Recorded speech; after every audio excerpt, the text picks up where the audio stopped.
So, hello, Chris. How the devil are you? I am absolutely fantastic. John, how about yourself?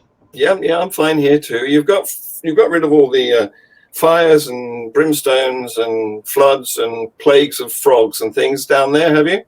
Yeah. The locust didn't end up coming, so I'm proud to say I didn't end up converting to Christianity. but I hear that I might tonight after I see some sensational archaeological evidence. Well, yes, I've got this DVD that cost me £9 of British money, which is a lot of dollars in Australia, and that's a lot of Australian dollars. So I'm just about to stick it in my player, and then I'll share the screen, and we'll see what it looks like. This is the same guy whose presentation we pulled apart last time we met. So thank you, by the way, for coming back. You obviously are a victim for punishment or something. I'm a glutton for punishment, but hey, we all have our thing. Yeah. So it's loading, spinning up. Here it comes. I think we have a winner. We do. Yeah, sure. We have a winner. Look at that. We're all go. Good. Play. You know, one of the things I love about the Bible, or one of the many things I love about it, is that it's full of history. And there are two reasons why I love it for that. One is because it is not just ordinary history. It's full of God's history. Made up history. It tells us the history of the universe, planet Earth, the human race, what went wrong, how God has planned to put it all right, and then how he did put it right. I love it for that reason. The other reason I love it for being full of history is because there are so many people today who tell you the Bible is nonsense. You can't believe it. You're all familiar with that. I'm very familiar with that one. The fact that you can say the Bible is accurate history, and because it's full of history, you can check it out. And that's what we're going to do this evening. This is talking history. In checking it out, I'm going to be moving fast. So those of you who may want to take notes, you needn't bother to take notes, because I'll tell you how you can remember everything. Yes. He's going to teach us how to remember. Don't take notes. Yes. We're going to be looking at the subject of archaeology and the Bible. Archaeology. Well, that might be all right for some people back then, but for most people it's a turn off.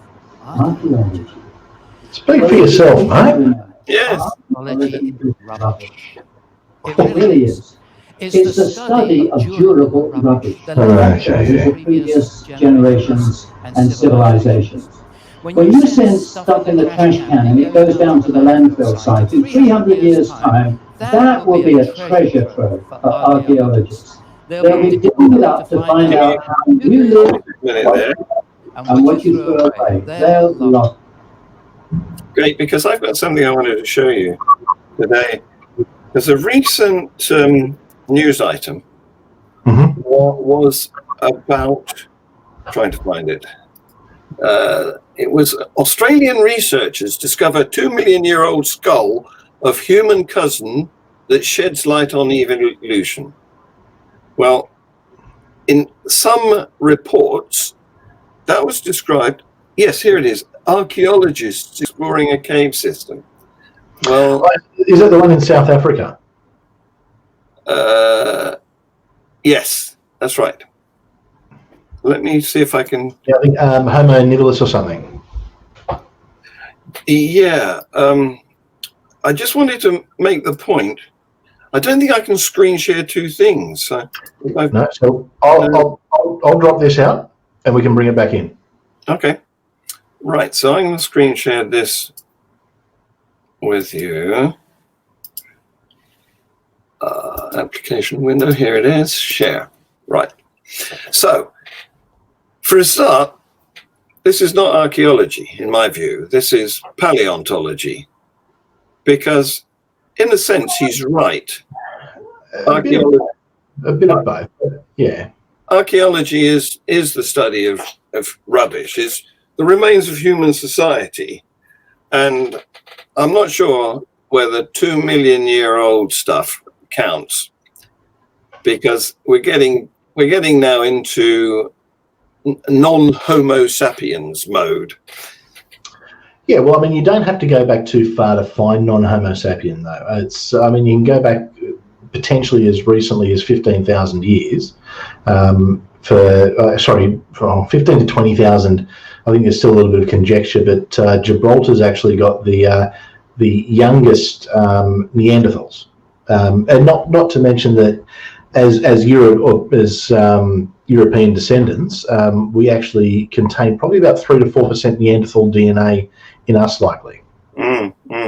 So there is that connection, and even the Denisovians. There's traces of Denisovian DNA that's found throughout a lot of people, especially in Asia. And there's even potentially, I think they're talking about there's potentially a link between Denisovians and Indigenous Australians. That there is a concentration of Denisovian DNA, which would make sense because the Indigenous Australians would have passed through that area. Yes. So I do like this name, Paranthropus robustus. Yes. I think you'd want to be called that. Oh, well, probably named after the person who discovered it. Paranthropus robustus. Yeah. Well, there we go. It's Greek, close to an anthropos, meaning man. So close to man. Yes. And then robustus because of the anthropos, man. Yeah. Well, Latin. How can you go wrong? So nomenclature is a subject all of itself, isn't it? Anyway, where's the difference? Where's the boundary between archaeology and paleontology, would you say? I think once you're going back to, I think well beyond, I guess, probably pre-Homo erectus, I would say. Or even the mitochondrial Eve. I guess there's multiple arguments for it. I think archaeology and paleontology do go hand in hand in a lot of cases. Obviously, it's the same skill set, just different outcomes. I guess that's probably the best way to put it. Interesting.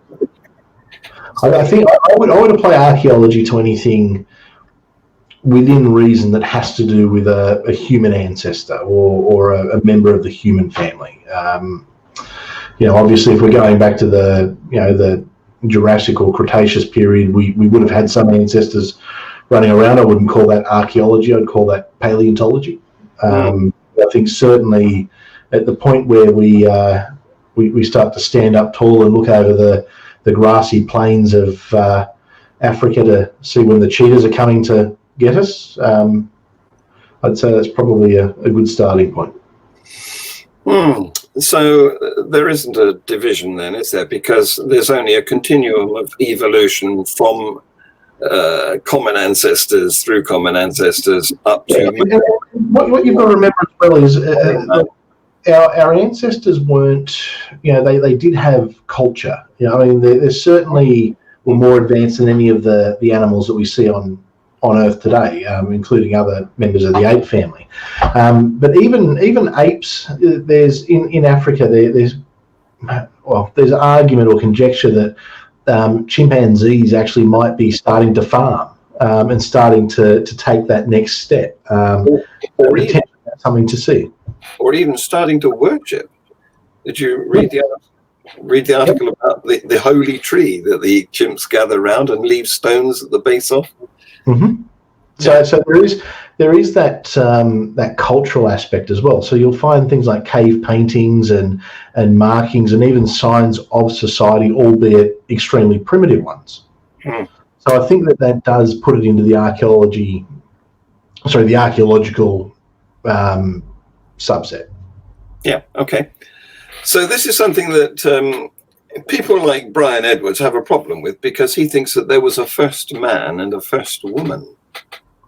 Well, I guess there was at some point. It's just when did that happen? When did that gradual evolution happen? I mean, it's a case of how much grey counts as black. Exactly. exactly. It's eventually it. Yeah. So should we get back to him then? I can't think of anything I'd rather do than watch old Brian Edwards here. Here we go. It's a good reason for chucking it in the landfill side. Archaeology in the Bible. Professor Donald Wiseman, who was, until he died a few years ago, was one of the finest archaeologists in the world. He was a worldwide Assyriologist. He said to me once, archaeology correctly understood always confirms the accuracy of the Bible. No, well, At some of those, I don't like correctly understood. that's, yeah, and I'm sure we'll get into a lot of things during this, but if anything, archaeology disproves the Bible, and obviously disproves the Bible, or even the lack of archaeological evidence for a number of the claims disproves the Bible. I have a bad feeling that they're going to do what I call the Spider-Man analogy, which is where they say, well, we have evidence that Jerusalem existed, therefore the Bible. We have evidence that Jericho existed, therefore the Bible. Yes. You know, we have evidence that New York exists, therefore Spider-Man. Yes. You know, where do you draw that line? So some thought never existed. Well, hopefully they talk about Moses. people and events that some people thought Never existed.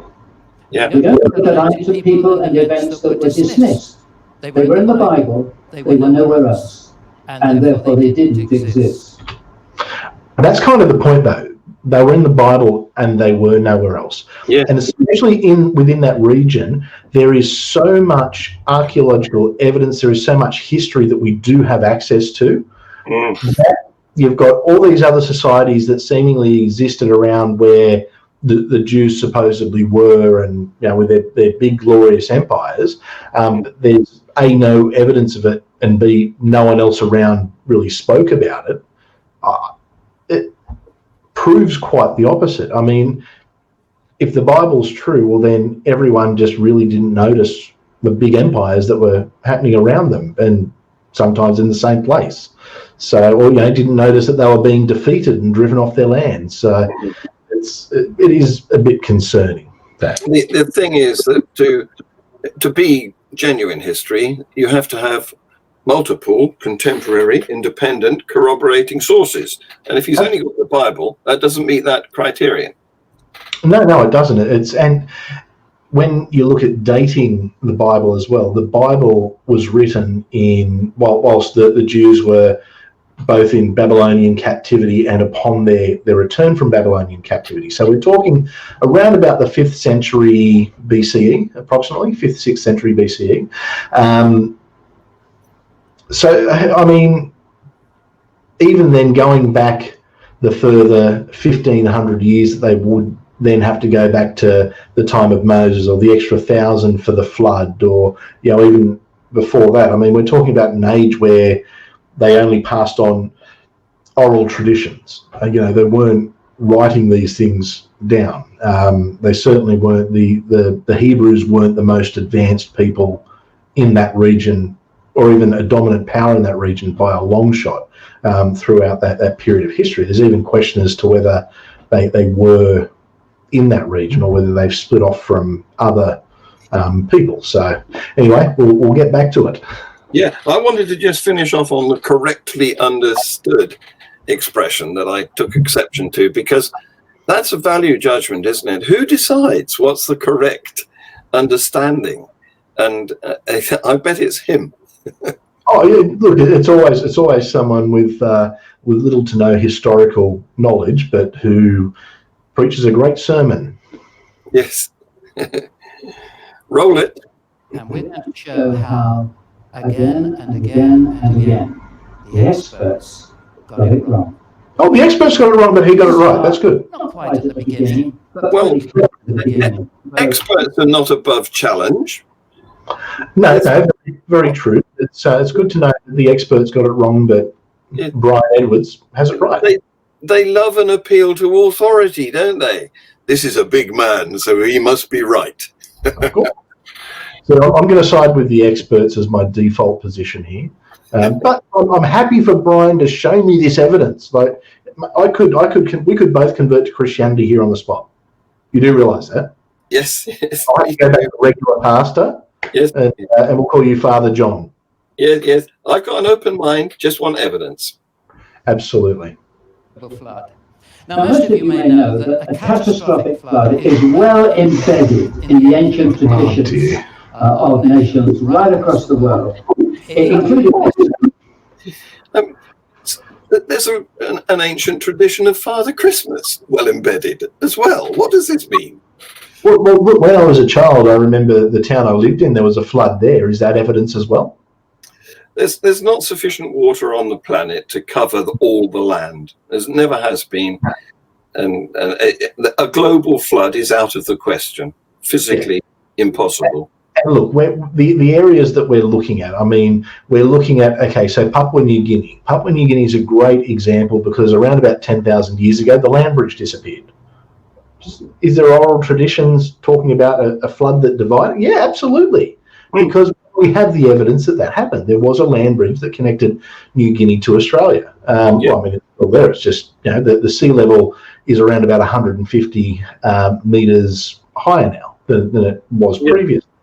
Hawaii, I mean, Hawaii is an island. I mean, it's surrounded by water, North America. But what I love is where they say there's all these flood legends. There's all, the flood legends from here, flood legends from there, but they never actually provide the evidence. They never say, here's the flood legend from Alaska. Now, here's how where it's similar and what they say. So with the flood legend in the Bible is not the actual, it was stolen from the Epic of Gilgamesh, essentially. What they did was the early writers of the Bible, or the writers of the Bible, because they were trying to instill a sense of nationalistic pride in essentially a group of people who were Babylonian slaves about to go back to their traditional land that they'd been captured from. So all these stories that the region was familiar with, they took them and they made them their own. So instead of, Noah, it was Enkidu in the Epic of Gilgamesh. So they've just basically taken a story and copied it. It's, copying something doesn't make it true. No, and all these different locations, I'm sure it's highly likely that they did have floods, but were they all at the same time? No. And even, I mean, you have a look at India, so that's the Indus River, and I think that's spoken about in the Bhagavad Gita where the Indus River floods, but that's not a global flood, that's a regionalised and local flood. And we know there were large regionalised and local floods. Didn't you have a flood in Australia last year? We certainly did. The city I live in, half of it, well, not half of it, but there was, parts of the CBD underwater. Yes. And if you'd been unable to communicate or travel to other parts of the world, you might have thought that was global rather than local. Exactly, especially when you're in such a small region. And look, I'll use the example of people in the 15th century in Europe. Most people who lived in the 15th century in Europe never travelled any more than 20 miles from their hometown throughout their entire life. In fact, you could go across the river to the next village essentially and find they had a different language, different culture, completely different traditions. We only started becoming more centralised with, I guess, the advent of cities and large gathering places. Now, the Middle East was probably a little bit more advanced when it came to having cities earlier, certainly when compared to Europe. But still, it doesn't... The people of that time just would have had no way of knowing what was outside around about a 50-mile radius, realistically. Yeah. When your only method of travelling was on foot, you didn't go far. No, exactly. So, it's and we're talking about people who are in captivity who weren't necessarily overly educated, although they were, obviously the priests who were hoping to maintain power when they went back into the homeland, which is why, you've always got to give this to the priest, and the priests want this animal sacrificed and this burnt offering. They were pretty specific about what they liked, and what they didn't like too.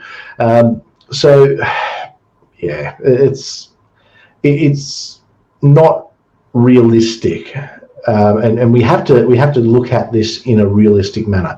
It's outside of any spiritual realms, because we haven't been presented the evidence of the spiritual, and we certainly, the evidence in this case of as an atheist, I'm an active non-believer. I actively disbelieve. However, if we were to grant that there was a possibility that there was a deity, it most certainly would not be the God of Abraham, because the evidence would suggest completely otherwise.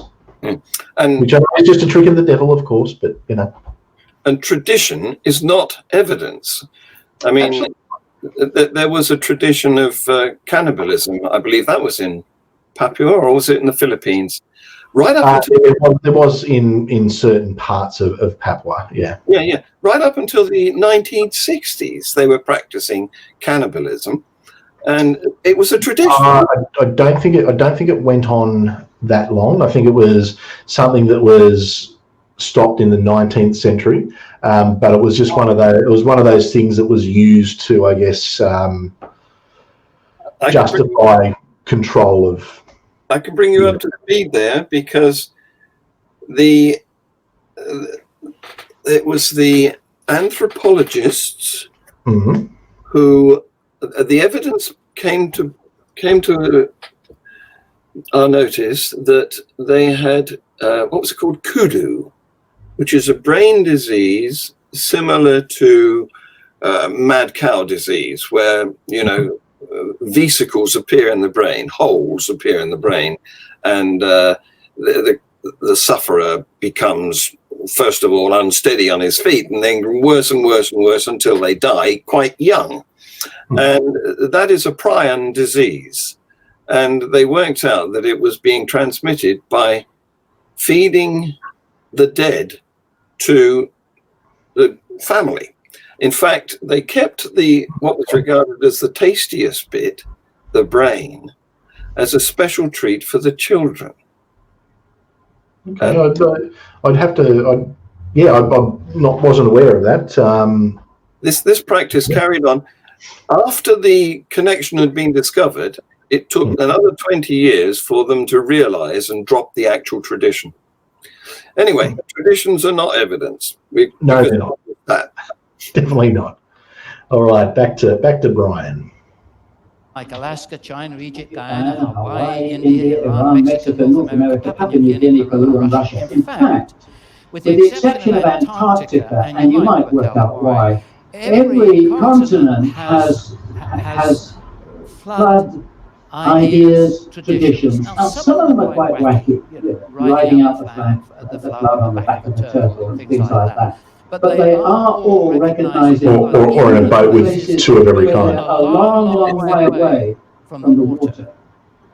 But we're going to go back to the ancient Near East and look at some that are closest in resemblance to the biblical record. I just want to say, he said, some that are far away from the water, but I'm pretty sure every single one he brought up then has a coastline. I guess Iran doesn't have a huge coastline, but certainly Persia was in the same area, same region. So similar stories. Here are two. Atheist, that was mentioned earlier, and the Gilgamesh epic. Gilgamesh! They copied it. The Gilgamesh epic. Gilgamesh wants to get immortality, and he meets up with Utnapishtim. And Utnapishtim says, I was told by the god Ea that there was going to be a big flood on the land, and I had to build a big boat. I got the dimensions, and I built the big boat. He built his big six-decker. He was told to bring representatives of the animal kingdom into the big boat. He was told to bring his family into the big boat, and he rode out a terrifying flood for 1 week. In fact, it was such a terrifying flood that even the gods, the lesser gods, were terrified by it and were afraid.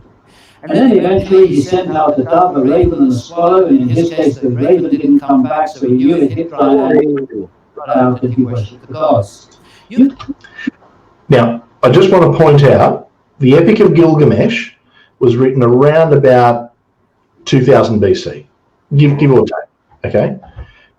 The Old Testament of the Bible, that includes the story of Noah, was written around 500 BC. Mm-hmm. So one of these things is much older than the other.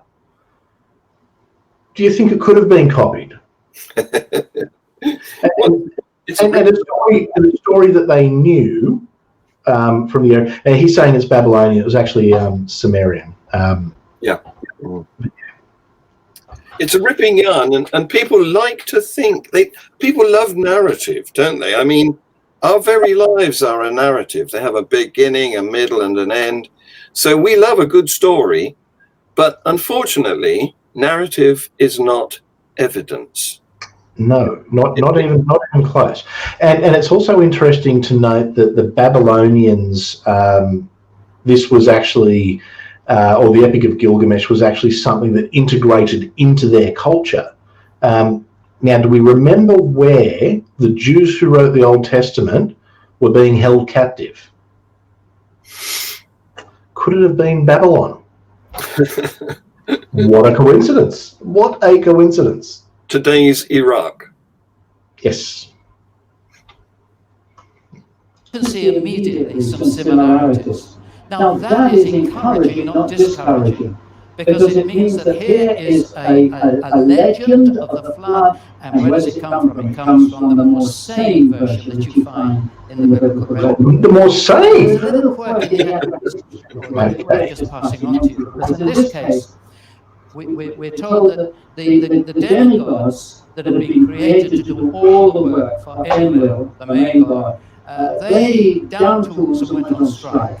So they had to create the human race in order to do the work that the demigods refused to do. The trouble is, the human race made such a din on earth that it gave the gods a headache. And so they had to bring a flood to wipe out the whole of the earth. That was the origin of the flood, a headache on the gods. Now, all this is encouraging because it does at least cover that right close to the biblical origin of the flood, right there in the Mesopotamian area, where we have the record of a global flood right over the whole planet Earth. We do not have that record. The people were picking up the story as generation went on after generation, and it spread across the world. So when people tell you there are many stories of the flood, don't be fazed by that. Say, yep, I know that. And in fact, isn't that encouraging? Where do you think the idea comes from? He's easily encouraged. We don't forget, of course, that Jesus and the prophet Isaiah and the apostle Peter all believed in a global flood that was a fact of history. Oh, well, if they believed, I mean... Well, belief is not evidence either. No. The only reference we have of Abraham is in the Bible. So he didn't exist. Now, to this day, we don't have any reference to our Abraham outside of the Bible. Mm-hmm. We've got some interesting references. Actually, he's mentioned in the Quran, but we won't talk about that. The capital of the ancient Amorites. Now, the Amorites are mentioned around 78 times this will be good. throughout the Old Testament. They come in lists again and again and again. And they were generally enemies of the people of Israel, and they were one of the many tribes that were taken over when the people went into the Promised Land. And the Maori, the great capital of the Maoris, was discovered in 1935, and they discovered the 6-acre palace, 600 rooms on 2 levels. But much more important than that was the fact that there were some 20,000 clay tablets, like the one you're looking at, that came to light. And this told us a huge amount of the Ammonite people. Now, the Ammonite people were there, roughly speaking, at the time of Abraham. And we learned a lot about their culture. And Professor Daniel Fleming, an expert in the Maori documents, has given us the understanding of so much of the culture of the Amorites that's revealed there. and the names that you find. Names in their documents like Noah and Abraham and Laban and Jacob and Gad and Dan and Levi, many place names that are there, that are well known in the Bible. Now those names...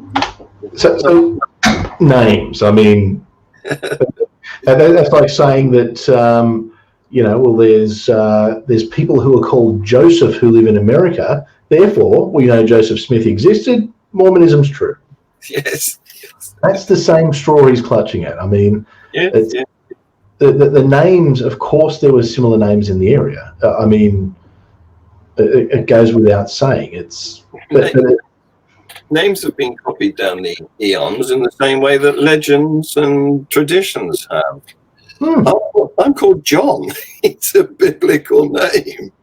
My name's Christopher. It means one who carries Christ. I mean, Where do you draw the line at the evidence? But the interesting thing is, okay, so they found 20,000 clay tablets, but none of them mention anything to do with the Hebrews or what was going on there. The so-called big enemy of the Amorites. I guarantee that's what we're about to get to. And he's quoting a period which is 1800 BC, when, as you said, the Old Testament was written about 500 BC. So it's likely to have been copied. Yes, yeah. They just basically took legends from here, there, and everywhere. But they would have known that the Amorites existed. I mean, they would have known who existed within the region. I mean, it's just like I know that England exists. I know that within my region there's New Zealand, there's Papua New Guinea, there's Indonesia. Just because I know they exist doesn't prove anything apart from I know they exist. I know that. It's once upon a time there was, the Athenians had an empire and there was Sparta. Once again, that doesn't prove that the Greek gods are true and accurate. It's just because those legends have been passed down. Well, that's right, yes. Geographical locations are no evidence for events. No, with 20,000 clay tablets, you would expect something if this big Israelite nation was around at the time and Abraham was this, great man and father of many nations. You would expect something, even maybe a mention of the destruction of Sodom and Gomorrah. Wonder if they get a mention. It's like your Spider-Man argument, or an alternative would be there's a St. Pancras station in London. So that means Harry Potter must be true, because in the early books, that's how he did. That Harry Potter isn't true? Yes. I've been to St. Pancras station. They have a big sign up saying platform 9A, and there's a shop where you can buy wands and Harry Potter type memorabilia. And there's a trolley halfway into this brick wall where you can run at the wall like Harry did in the movie in order to get onto platform 9A. So it all must be true. Must be. Has to be. It's the Bible tells us so. Those people's names are not the same people as ours in the Bible, but it shows that those names are very familiar at that time. And the culture is very, very similar to the one that we know is revealed in the book of Genesis. In fact, let me tell you a little bit about the time of Abraham. If you think that Abraham and Sarah were really very primitive people, came from a very primitive society, then stop thinking like that and think again. You're looking at some correspondence, and let me tell you that from that time there are thousands of little clay tablets like this. Yes, from 500 years before Abraham even.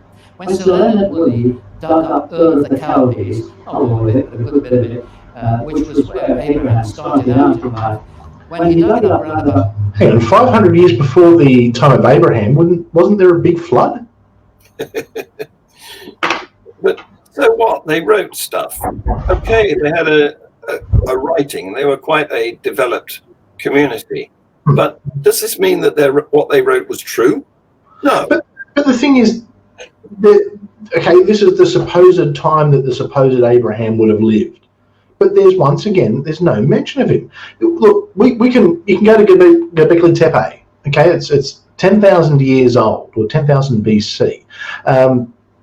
we're finding things there, but just because we find something from 10,000 years ago doesn't mean that the Greek gods were walking among men 10,000 years ago. Just because I think it's actually more striking, and it's amazing that he's using these things as evidence, because why is there no mention of the events of the Bible?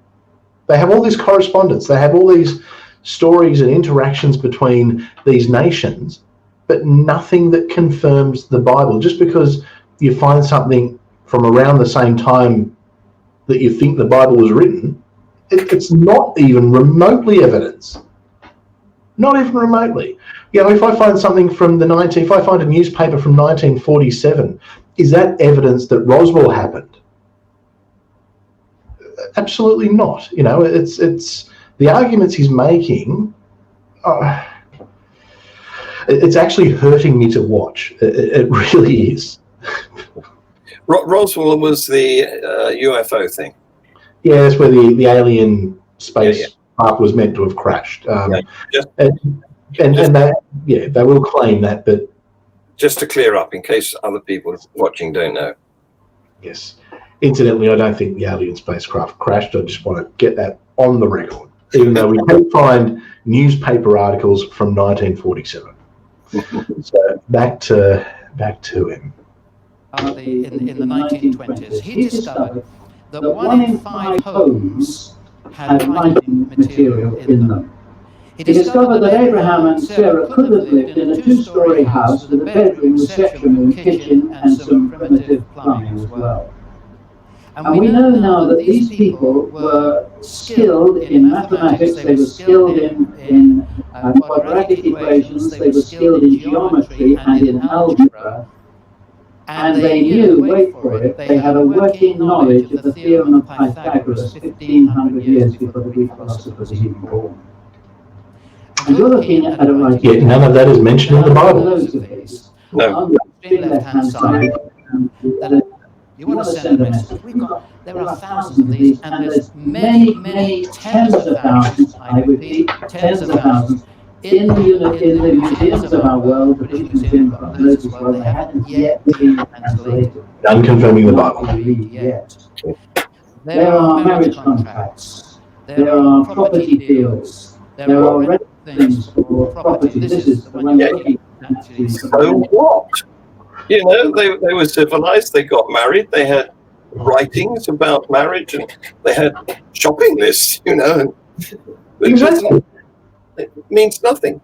In fact, the only ones who weren't civilized were the characters of the Bible, who were willing to take their children onto an altar to sacrifice to a god. Yes. And took slave women like, you know, Hagar to have children because, you know, heaven forbid a man can't pass on his seed, you know. You know, we're talking, you know, look at Lot, who, you know, after the city is destroyed, you know, his daughters decide to jump on him. I mean, the non-civilized people exist in the Bible, and the Bible only. This evidence actually shows that it is almost inconclusive that the two couldn't have existed at the same time. I had a chat yesterday with somebody on Facebook Messenger, and he's proclaiming that because, what is it? Oh, they found some old nails, which are purported to be from Jesus's cross. Well, old nails. I'm sure there are old nails. They were carpenters. They used nails. But what the believers don't understand is you need to provide a connection between common things like this bit of writing on this clay and the actual claims in the Bible that there was a crucifixion, that there was a Jesus character, that he walked on water, was born of a virgin, and then ascended up into heaven after he'd been resurrected. None of that is, they don't realize that there needs to be a connection. Exactly. It's like me saying, this pen here, this pen, I believe, was actually the pen that the Apostle Paul used to write his letters to the Philippians. So therefore, we know that what he wrote was true, because I'm pretty sure this pen was the one he would have used. Yes. I mean, seriously. But the thing is, then use those same arguments, but use those same arguments and replace it with another religion. Yes. And they'll very quickly turn around and say to you, well, no, it doesn't work like that. Of course, it never works like that when they don't want it to. No. In a temple. And you simply write it on a piece of clay, back and front, you flip it over like this when you want to turn the page, with a little square-end spatula, like a lollipop stick, you just punch it in, and you get this little dagger kind of writing. You put it inside the envelope, you slap the top over the top of it. Actually, the letter was put in when it was damp in this case, because it's come out in reverse on the back, and then you seal it round, stick a stamp, and you put it in the envelope and gets delivered. Well, maybe. But there are thousands of these, and there are orders for goods. There's trade going on all around the Mesopotamian area, the ancient Near East. There are goods for the orders. There are complaints of the delivery of wrong goods and inferior quality goods 4,500 years ago. Nothing changes. And all that in the time of Abraham. He came from a very, very sophisticated society. And God told him to go out into the desert, not knowing where he was going. And he became known. Oh, by the way, if you go online and just Google in Abraham's camels, you'll come up with people that still tell you that the Bible is wrong, you see, because Abraham, we are told, had a great herd of cattle, of camels, when he was in Egypt. And we know that camels were not domesticated 2000 BC. Well, really? That's because they don't do their homework. Now, here's the impression of a seal. There are different seals. There's the cylinder seal, which is a little bit thicker than your finger and carved around it, and then it's rolled over a piece of soft clay. It's like your ID card, your Visa card, if you like. Or there's the flat seal, which you carve on a piece of stone and you slap it on the seal. Now, this is the seal impression of a cylinder seal. And can you see, now look carefully, there are two, actually the numbers come out twice, there are two humped camels with people sitting on them. Can you see that? Well, this may just help you a little bit to pick it up. Got it? Incidentally, I don't know who's saying that camels weren't domesticated back then, because camels were domesticated around about 3,000. Yes. So I've just researched too. Yes. It takes a long time. It takes thousands of years to domesticate an animal, and some animals can't be domesticated. Nobody's succeeded in domesticating the zebra, but the horse is a goer. Yes. Oh dear. All right. So back to him.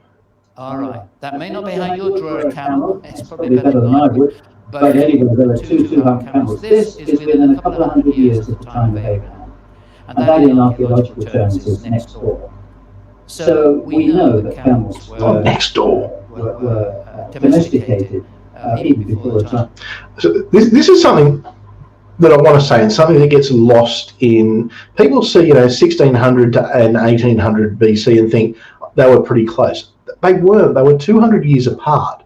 Now, if we look at it comparatively, what was the world like 200 years ago? I mean, 200 years ago, Australia was only just being colonised by British settlers. It had only been colonised for a few years. So I mean, it's the world was a completely different place, and it was very much the same,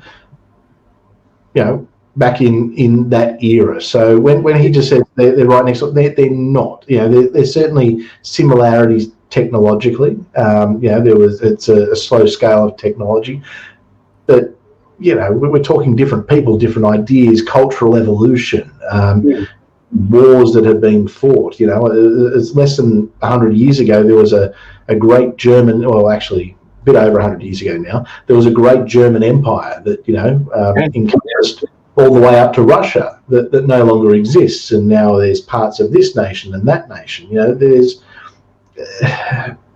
But the pace of change has been increasing exponentially, hasn't it? Absolutely, yeah. So back in that time, 1800 to 1600 BC, almost nothing was happening. Well, no, things still were happening. I mean, empires still rose and fell. There was still... There mightn't have been technological progress on the scale, certainly nothing like we're seeing now. But there certainly was things happening. You know, there was different ideas. There was, philosophy was happening. I mean, if you have a comparative look, I mean, what's the difference in time between Alexander the Great and the rise of Rome? I mean, there's not a long period of time. When I say the rise of Rome is into the great empire that it became. There wasn't comparatively a huge period of time, a few hundred years is what we're talking there. So things were happening, it's just technologically not a lot, but certainly empires were rising and falling on a regular basis. The idea that the narratives of Abraham and his family were invented during the time of the monarchy at the earliest is, according to Professor Kenneth Kitchen at Liverpool University in England, without a particle of supporting evidence. The culture of the time of Abraham is as revealed in the Bible, is exactly as we have it in the known records that have been left us at that time.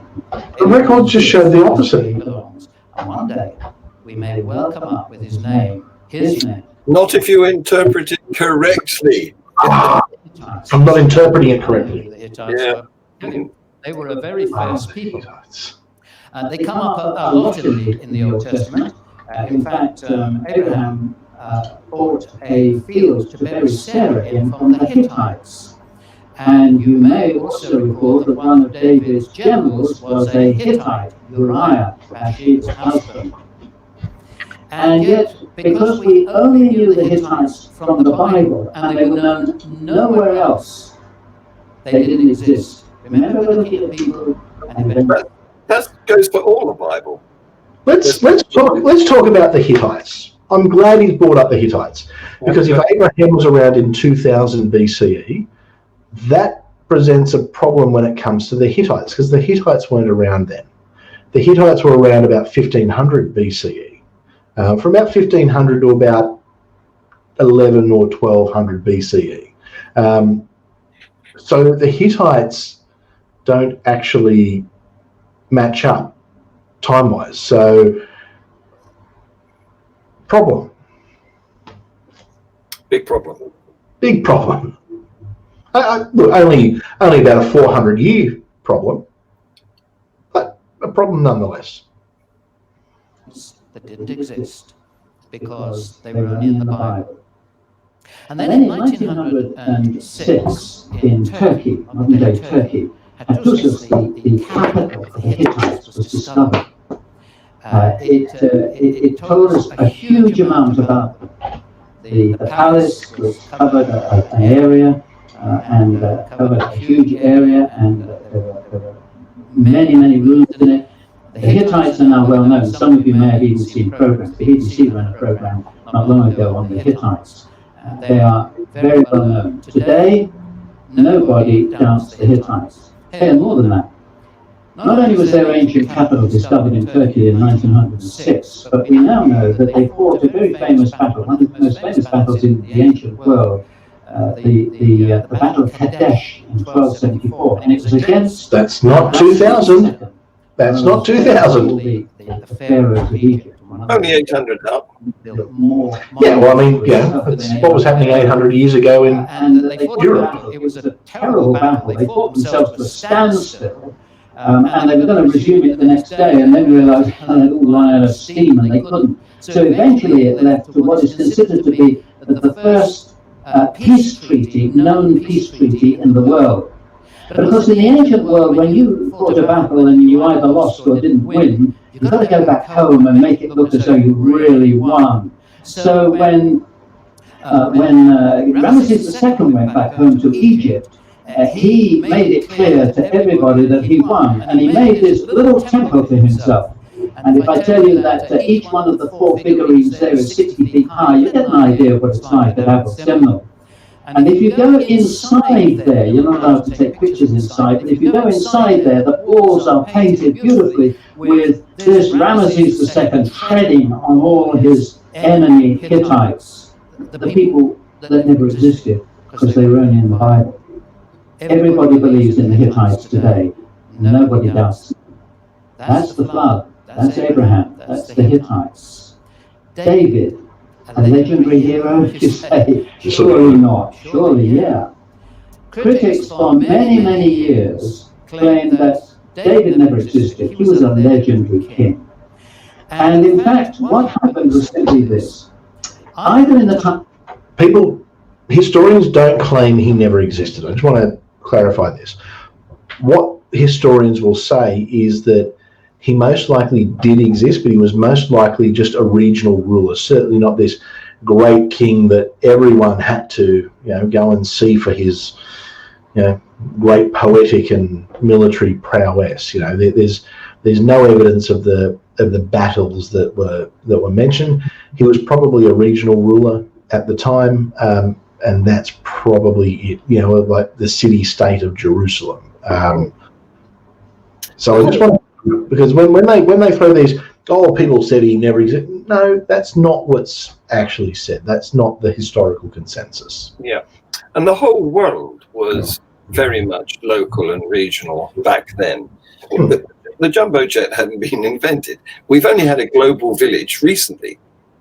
Exactly. You can't use modern standards in ancient times. I think that's an important thing to remember. Time of Josiah, or even later, more likely in the time when the Jews were in exile, in the Persian exile, that would be after 539 BC. When they'd been taken into Persian exile, the Jewish scribes sat down and they wrote a history of Israel to bolster their morale while they were in the land of exile. And David was their great heroic king. Exactly. Now, just as an aside, can you think of a story of David if you were making him out to be a heroic king who wouldn't have included? You've got it. All right. Anyway, they were dumb enough to put that story in, make that story up. And here's the great heroic king. Because, you see, there was no evidence of David anywhere outside. You mean the story about how it's the king's right to take whichever woman he pleases? Yeah, of course. Yeah. What possible motivation could the soon-to-be rulers of a new nation have to include that story, I wonder? Let me think and get back to you on that one. Well, that was until as recently, actually, as 1993, when the Tel Dan inscription was discovered. Discovered at a place called Dan in northern Israel, and it's the ruins of, and hence it was Tel Dan, because Tel is the Aramaic word for a ruin mound, like a big rubbish tip, really, trash tip. And Tel Dan produced this inscription. What is it? It's the King Hazael of Syria, who refers to the fact that he killed the king of Israel and the king of the house of David, the dynasty of David. Now, no one doubts that this is 796 BC. It has to be because of King Hazael of Syria, that's his date. Incidentally, I love how carbon dating is a good thing when it comes to biblical evidence, not for the flood. Yes. Well, they have a real problem with carbon dating because they think that it can be applied to paleontology, and that therefore all of paleontology is wrong because the carbon dates are ridiculous, and therefore the Earth is only 6,000 years old, or some such nonsense. But the point is, the carbon isotope has too short a half-life to be useful in paleontology. It's useful in archaeology, but not in paleontology. Yeah, and I guess to use their line, carbon dating is very effective when interpreted correctly. Yes, correctly understood. Yes. It fits perfectly what we know and where it was found, and so on. No one doubts that. But the very fact that he refers to the dynasty or the house of David is interesting because it's only 175 years after David, but more to the point, 300 years before the legends of David were supposedly invented. serious archaeologists today doubt the existence of David, because they say he wasn't quite as powerful as the Bible says he is, although there's evidence to the contrary of that now. But Oh, good. That's the story I'm trying to tell you. Oh, he doesn't have time for the evidence, damn it. Really was not an original here. I mean, he's 18 minutes, he's still got half an hour. So you see, Abraham, we got the Hittites, we got David, and there's this guy Sargon. See, he never lived because his only reference to him was in one single verse in the Bible, Isaiah chapter 20, verse 1. And Sargon was discovered in 1843 by a French archaeologist, Paul Emile Porter. Paul Emile Porter discovered Sargon's fortress, his great fortress city on the banks of the Euphrates River.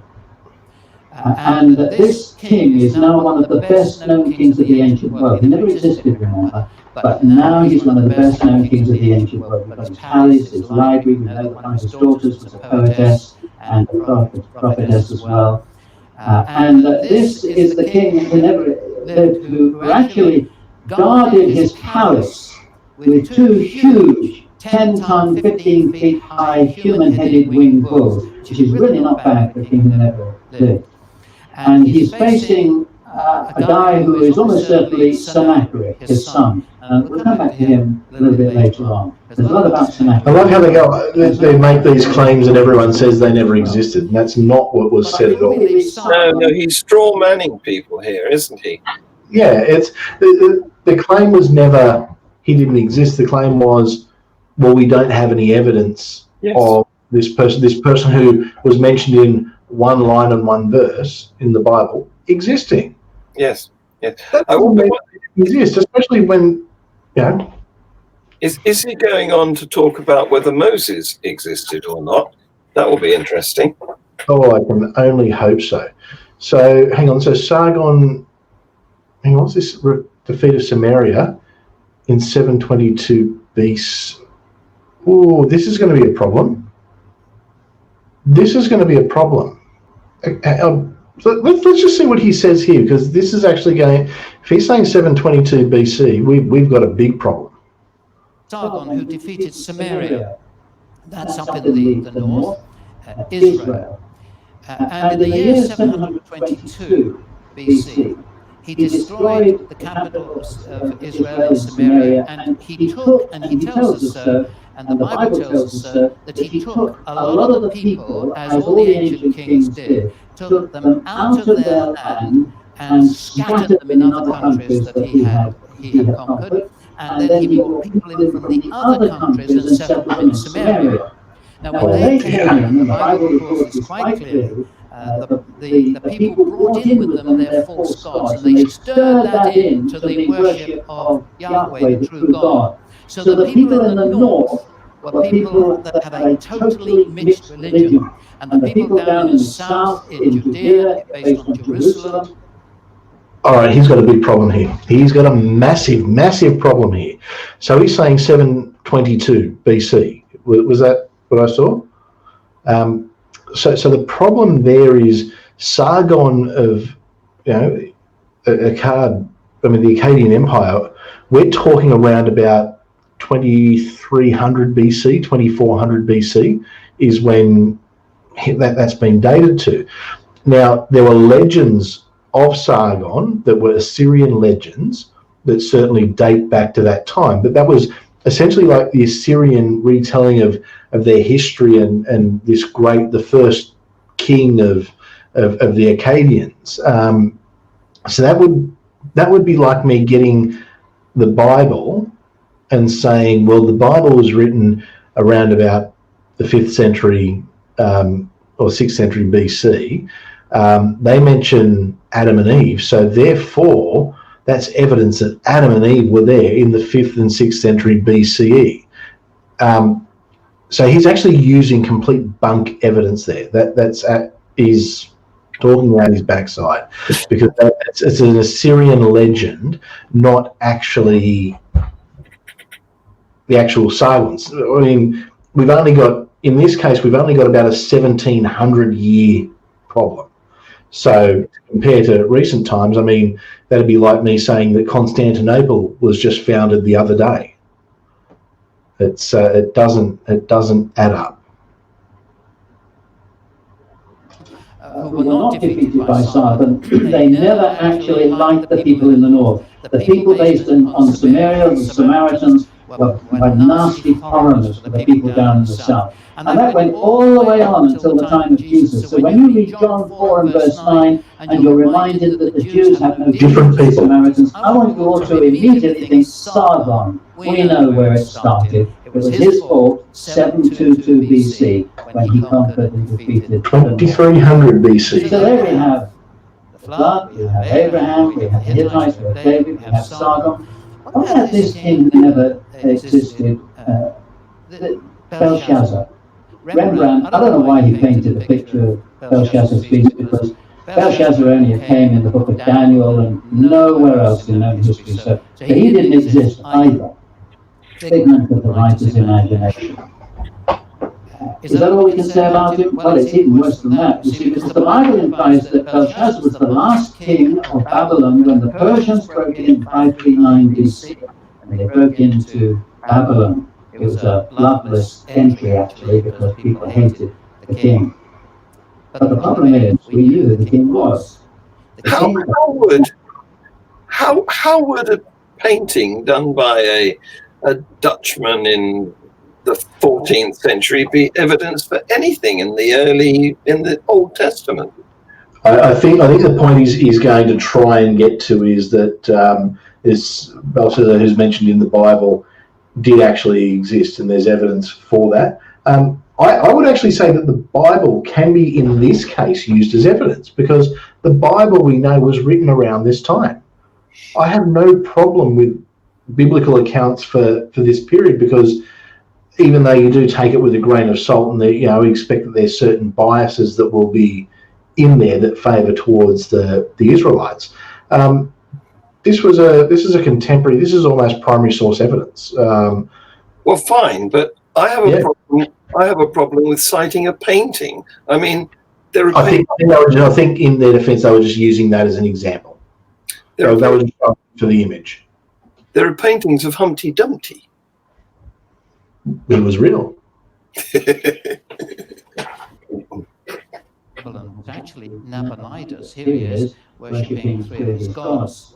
The last king of Babylon was Nabonidus, and yet the Bible says that the king in Babylon at the time the Persians broke in 539 was Belshazzar. It's got to be wrong, hasn't it? Well, that was until the British consul in Basra, and you all know where Basra is, actually discovered the remains of a temple that had been repaired and dedicated to the moon god. His name was Sin, but that's not our word Sin, that's just his name.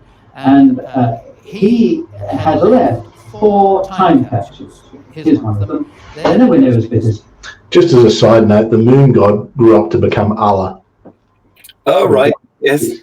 The Arab moon god who eventually became the god of Islam. So just as you're not correctly understanding, I'm afraid. I know I'm not correctly understanding. I need to correctly understand with the help of Ken Ham and his associates. Yes. There's only about that big, actually, little clay barrels. And it was 4 identical time capsules. And on it, he had a prayer for himself, of course, and he added, and Belshazzar, my firstborn, the offspring of my heart. So now, because we found Belshazzar on a lump of clay, we were allowed to believe him in the Word of God in the Bible. But wait a moment, then who's right and who's wrong? I thought we knew that Nabonidus was the last king. He is straw manning this like there's no tomorrow. Yeah. Archaeologists now know.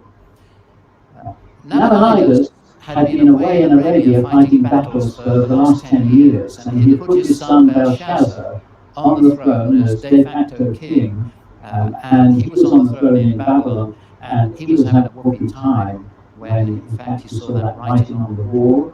And Daniel interpreted it for him, translated it for him, meaning take out your fasting, you've been weighed in the balance and found wanting. And that very night, the enemy broke in and Belshazzar was killed. So actually, when Daniel was made third ruler in the kingdom, as a result of that, number one, it was a very short-lived honor, and number two, we now know why he's the third ruler, because Nabonidus was number one, Belshazzar was number two, Daniel could only be number three. Fits perfectly. Remember what we're doing? We're looking at some people and events that supposedly never existed. We've got Abraham, and we've got the Hittites, we've got Sargon, we've got David, and we've got Belshazzar. What about this place, Nineveh, the magnificent capital of Syria in times Sennacherib, the king we've just been thinking about earlier? The problem is, when the Babylonians destroyed it, they destroyed it so well that it just disappeared. So, where on earth? Sorry, I had an important call from Fernando School. No, that's all right, not a problem at all. I was going to say, we're actually at the halfway point of the video. Should we make it a two-parter? Yeah, I think probably so, because when I've edited this, it will still be about an hour. Yeah, and he does go on and on, doesn't he? What he's doing, it seems to me, is concocting. He's a very good performer, isn't he? I mean, he's doing all of this without any notes. He must have done it dozens of times before in order to be so fluent. Well, the stories you make up are the easiest ones to remember. Well, yeah. But what he's doing two things. He's not producing, to my mind, archaeological evidence for the Bible or for his God. He's providing evidence to the contrary. Yeah, what he's doing is saying that these people have made these claims of non-existence, and here's a piece of rock, or a clay tablet that says they're wrong. But that's not actually what he's doing. Is refuting some falsehood rather than providing positive evidence for his biblical claims. But he's not being honest with what he's refuting. Like he's saying, people said that David didn't exist. No, no one said that David didn't exist.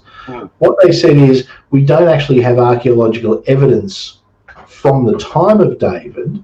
But as we understand, as you go back to those periods, that doesn't mean people didn't exist. And certainly we can find evidence from around that suggests that he did. Now, did he have this big empire that was this big dominant force in the area? No, most likely not. And the reason that they give him this big empire is, once again, they're going back to claim their homeland. So they want this claim, the same thing that they do now. It's this is our ancestral home. Look, the Bible says so. It's the same thing that's happening now in the Middle East that happened, 2,500 years ago. And that's what they're doing. So for him, and even saying, Sargon, no one ever said Sargon didn't exist. What we said was, we don't have any evidence that he did exist. We're not saying, it's actually an agnostic point of view. And it's not dishonest to say we don't have any evidence that he existed.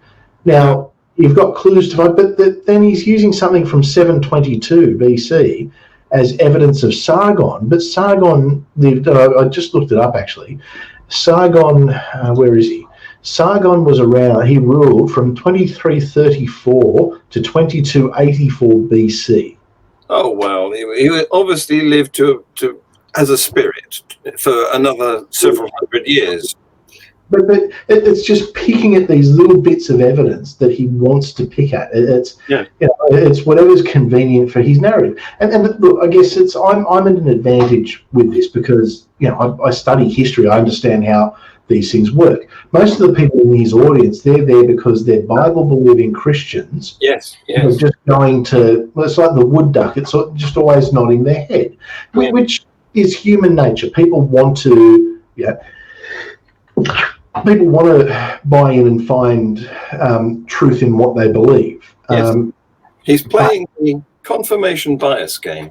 Yeah, it's complete It's complete garbage, and this absolutely does not stand up to any historical. If he was one of my students, he wouldn't be getting a passing grade.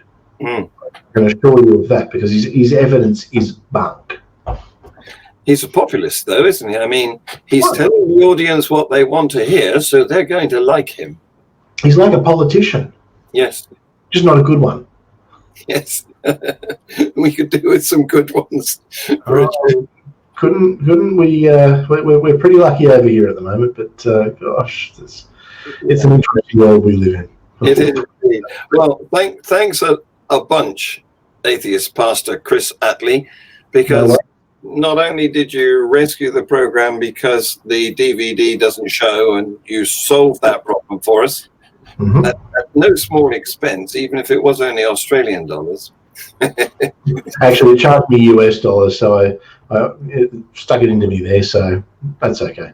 Well, I will, if by any chance we do meet in the flesh, I will stand you a drink. Sounds like a deal. Look forward to that. Look forward to that. So many thanks. And as you suggested, sometime in the future we'll pull apart the other half of his presentation. Well, no doubt this one will be so popular people will insist on a part 2. So we'll organise it for the next week or so. In the meantime, take the rest of the day off and have a good night. Catch you all later. Cheers. Bye-bye.